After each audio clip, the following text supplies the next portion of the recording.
Hello student, welcome to Sewa Pathshala. বৈচিত্ৰময় অসমৰ যেটো গৰিয়া মৰিয়া আৰু দেশীসকল চেপ্টাৰটো আছে সেই চেপ্টাৰটোৰ যিমানখিনি অনুশীলনী ইয়াৰ উপৰি ইম্পৰ্টেন্ট কোৱেশ্চন আছে সেইখিনি আলোচনা কৰিম গতিকে তোমালোকে ভিডিঅটো প্ৰথমৰ পৰা শেষলৈ চাই থাকিবা প্ৰথমে আমি প্ৰশ্নাৱলীৰ যিখিনি ইম্পৰ্টেন্ট কোৱেশ্চন আছে যিখিনি গুটেখিনি আলোচনা কৰিম গতিকে প্ৰথমে প্ৰশ্নাৱলীৰ কোৱেশ্চনখিনি চাই লোৱা সব প্ৰথম কোৱেশ্চনটো কি দিছে যে বক্তিয়াৰ খিলিজিয়ে কেতিয়া অসমত প্ৰৱেশ কৰিছিল বক্তিয়াৰ খিলিজিয়ে প্ৰায় 1205 বা 6 খ্ৰীষ্টাব্দত অসমত কি কৰিছিল প্ৰৱেশ কৰিছিল নেক্সট 2 নম্বৰ যে বক্তিয়াৰ খিলিজি কিহৰ বাবে অসমত প্ৰৱেশ কৰিছিল উত্তৰ বক্তিয়াৰ খিলিজি মূলত তিব্বত আৰু চীন জয়ৰ উদ্দেশ্যে অসমত প্ৰৱেশ কৰিছিল নেক্সট 3 নম্বৰ কি দিছে যে বক্তিয়াৰ খিলিজিয়ে কাৰ হাতত পৰাস্ত হৈছিল উত্তৰ বক্তিয়াৰ খিলিজিয়ে কামৰূপৰ শাসক ৰজা পৃথুৰ হাতত পৰাজিত হৈছিল এটা 4 নম্বৰ কোৱেশ্চন যে ইছলাম ধৰ্মলৈ ধৰ্মান্তৰিত হোৱা প্ৰথম জনজাতীয় ৰজাজনৰ নাম কি আছিল উত্তৰ ইছলাম ধৰ্ম গ্ৰহণ কৰা প্ৰথম জনজাতীয় ৰজাজনৰ নাম আছিল আলিমেছ হল 5 চোৱা যে অসমত কাক গৰিয়া বুলি কোৱা হয় উত্তৰ মূল অসমীয়া খিলঞ্জীয়া লোকে যেতিয়া সমাজৰ পৰা আঁতৰি ইছলাম ধৰ্ম গ্ৰহণ কৰিছিল তেতিয়া সেই লোকেই গৰিয়া নামেৰে জনাজাত হৈছিল হল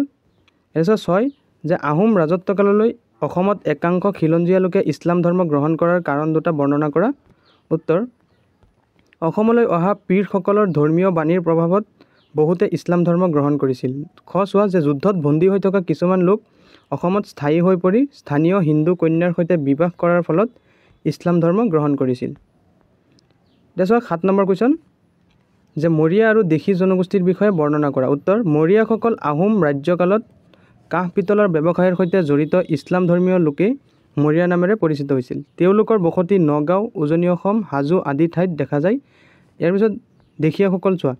অবিভক্ত গোৱালপাৰাৰ কোচ ৰাজবংশী ভাষা সংস্কৃতি সম্পন্ন ইছলাম ধৰ্মীয় খিলঞ্জীয়া লোকসকলক দেশী মুছলমান বুলি কোৱা হয়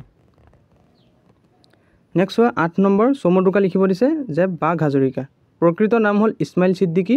সাহসিকতাৰ বাবে বাঘ উপাধি পাইছিল শৰাইঘাট যুদ্ধত লাচিত বৰফুকনৰ সহযোদ্ধা হিচাপে পৰাক্ৰমেৰে যুদ্ধ কৰিছিল বাঘ হাজৰিকাই খোৱা যে আজান ফকীৰ সাহেব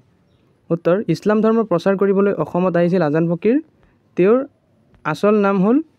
শাহ মিলান তেওঁ ৰচিত জিকিৰ আৰু জাৰি অসমীয়া সাহিত্যৰ অমূল্য ধন গদাধৰ সিংহৰ আমলত খৰাগুৰি চাপৰি অঞ্চলত তেওঁ বাস কৰিছিল গছোৱা যে সৈয়দ আব্দুল মালিক 1919 চনৰ 19 মেত